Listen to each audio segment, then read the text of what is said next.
In this part of their mission, the characters use their conch of teleportation to teleport to Maelstrom. Once there, they must make their way to Princess Serissa and win her confidence. She wants to believe that her father is alive. She also wants to believe that the characters are resourceful and strong enough to find and rescue King Hekaton, despite what Uthor and Iymrith whisper to her. If the characters convince Serissa that they can help, she shows them a clue found near the corpse of her mother, a wooden coin that leads the characters into conflict with the Kraken Society.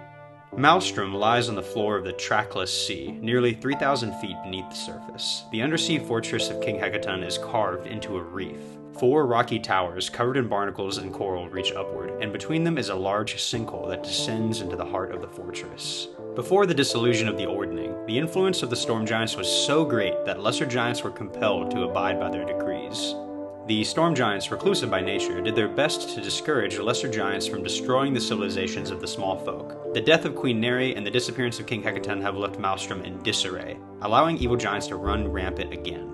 Hekaton saw signs that his eldest daughters were unfit to claim the Wormskull throne, so he made his youngest daughter, Serissa, his rightful heir. She has taken her place on the Wormskull throne, but with the Ordning shattered, she doesn't have the power to keep the evil giants in line. She relies on her uncle, Uthor, and the wise matronly Iymrith. Unfortunately, neither of them has much respect for small folk. In that regard, Serissa is alone. Standing in the character's way are Sarissa's siblings, Mirran and Nym, who do everything in their power to turn Serissa against the adventurers and prove to their younger sibling that small folk cannot be trusted.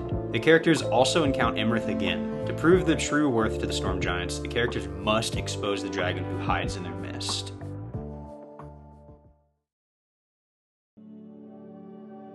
When the party finally uses the conch rewarded to them from an evil giant lord, they are teleported to the portal chamber inside Maelstrom, being swept away to this fantastic stronghold under the sea. When they arrive, they are met with the alien appearance of the Storm Giant's home, along with the sound of music drifting down from the stairs in front of them. The party may explore some of the guest quarters in this area before investigating the music, or may even surprise you by checking out the vortex, but they should climb the stairs to investigate the sound sooner or later.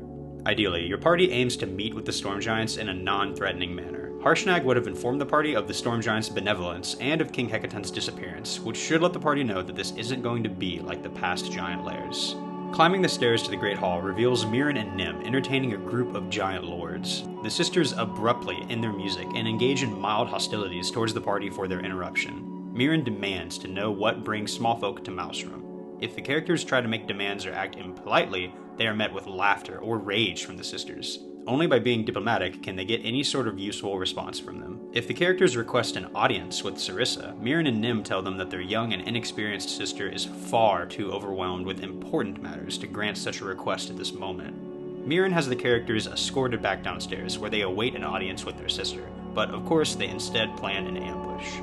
This ambush occurs downstairs in the portal chamber. Your party is up against Val, the Cloud Giant, Tartha, the Fire Giant, Helenhild, the Frost Giant, and Brazal, the Storm Giant.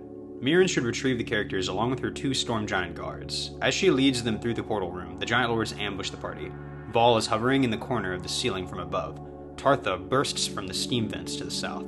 Helenhild rises out of the pool of water, and Brazal melds out of the wall from behind. In the first round of combat, Mirran and her guards retreat to the throne room. For this fight, the book suggests that each Giant Lord can be persuaded to change their attitude from hostile to indifferent. This requires a successful DC 20 persuasion check to convince a single Giant Lord. The players can gain advantage on the check, but only if you clue them into the personalities of each foe. On each of the Giants' turns, be sure to give the players an opportunity to learn this information. Describe Val the Cloud Giant as a well-dressed noble wearing rings with massive gemstones on each finger and a magical cloak that leaves a trail of sparkles when he walks.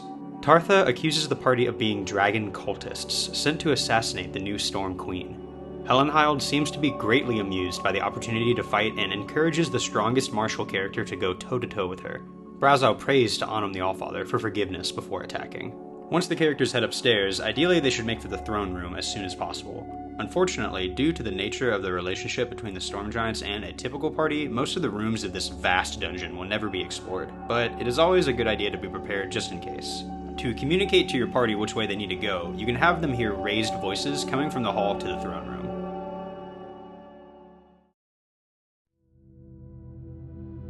Once the party gets past the 2 hill giants, they can finally have their audience with the Storm Giant Queen, Serissa. Be sure to describe the members of the court and the incredible presence of the Wormskull throne. When the party enters the throne room, Mirran and Nym should immediately make accusations against the party.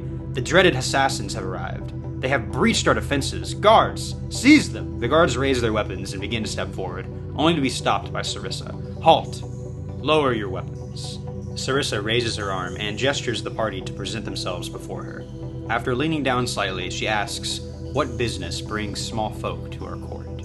As the book suggests, she is patient with the characters and listens to what they have to say. Once the characters tell her of their journey thus far, she knows it in her heart that they have the ability to rescue her father. Serissa should then tell the characters the story of her mother's death, the shattering of the Ordning, and Hecaton's disappearance. Then, she presents them with the wooden coin found where her mother was slain, and offers to teleport them anywhere they would like to go. Mirran and Nym attempted to persuade their sister otherwise, presenting fake information that the characters are members of the Lord's Alliance, and snuck into the fortress with the intent of assassinating her. But Serissa trusts her own judgment this time. If the characters bring up accusations against Mirran and Nym, as the book suggests, it takes a DC 15 persuasion check to convince Serissa to put her sisters on house arrest and conduct an investigation. If the characters know this information from the Divine Oracle, this check is made with advantage. However, if Nym is put under house arrest, she escapes on her pet killer whale while the characters are absent looking for Hecaton. If you want to give Uthor something to do, then have him sheepishly warn Serissa against trusting the small folk before sinking into his chair when his claims are ignored. However, if the party enters the throne room with weapons drawn, or raises a weapon at some point during the delegations, he stands up, commanding the individual to quickly lower it. He also responds with mad hostilities if anyone in his family is attacked.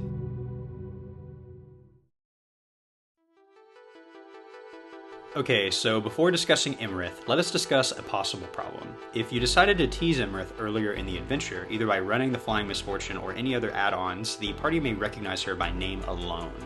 If this is the case, simply have her adopt a new name for her Storm Giant form, which seems like something that she would be doing anyway.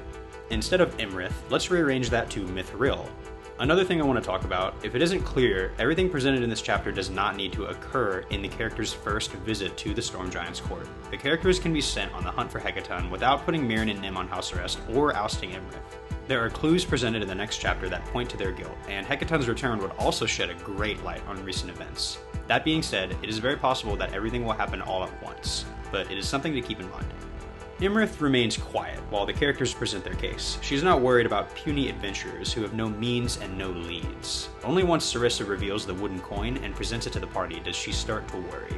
She had no knowledge that Serissa was in possession of the coin and decides she needs to act fast. This should be when she decides to speak up and drop the line from the book. "My queen, these outsiders cannot be trusted. For all we know, they're the ones who murdered your mother and abducted your father." As the book suggests, if no one picks up on her self-incriminating words, then have everyone roll insight a moment later to see if they notice that Iymrith seems to know more than she is letting on. This alone isn't enough to oust Iymrith, but plants seeds of discord between her and Serissa. The party may need to drop this until they return later. The only way to force Iymrith's claw is to accuse her of being a dragon or simply attack her. If the party was particularly efficient in questioning the Oracle, they may be wise to Iymrith's disguise. If they accuse her of being a dragon in disguise, she expresses outrage and tries to convince Serissa that this claim is a cheap ploy to turn the court against itself. But when Serissa hears this accusation, she begins to suspect that something is amiss herself. This is the moment I think that Iymrith would goad Mirran and Nym into attacking. If that goes south for her, she will attempt to escape, but not before grabbing the Chronolore scepter from Sarissa's neck. If she succeeds in taking the scepter, the characters will have to retrieve it to save Serissa from stasis caused by the Wormskull throne. Perhaps require Iymrith to use the optional rules for disarming so she can't simply grab the scepter for free. If the party does not oppose Iymrith directly, she allows them to take the coin and leave Maelstrom, convinced that they will fail their quest. If the party finds Hecaton, they will also find new information, and be able to oust Iymrith, Mirran, and/or Nym when they return. Armed with nothing but a simple coin, the characters set off and search for the missing Storm King. Well, that is the video. The politically charged court of the Storm Giants is a great moment for this adventure. Hopefully your players leave with a new sense of purpose and direction. The hunt for Hecaton awaits them. Thanks for watching.